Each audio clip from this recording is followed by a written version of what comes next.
হুম এমন ছোটা ছোটে গালি দিয়ে তো কাজ পাবে যেটা করি না নিজের আমার দিয়ে যাই ইয়ে করি তো দৌড়ি না। এবার আমাদের এলাকায় ধান খুবই ভালো হয়েছে।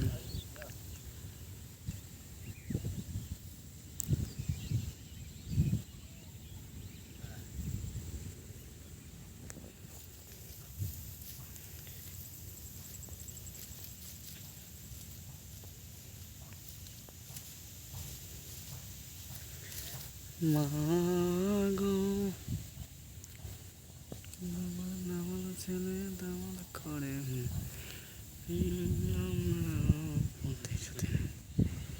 জানি তোমার ভয়।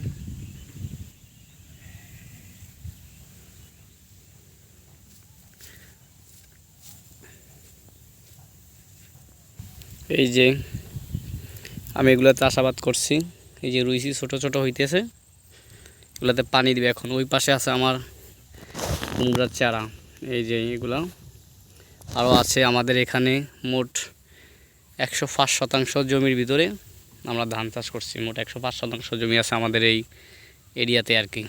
মোট 105% জমিতে আমরা ধান চাষ করছি। ইনশাল্লাহ খুব শীঘ্রই ধান পেকে যাবে, আর 10-12 দিনের ভিতরে ধান কাটা শুরু হবে, কিছু দিনের ভিতরে। আলহামদুলিল্লাহ এবার কৃষকরা খুবই স্বাবলম্বী। আমাদের এলাকার ধান খুবই ভালো হয়েছে, দেখেন খুব সুন্দর ধান হয়েছে এবার।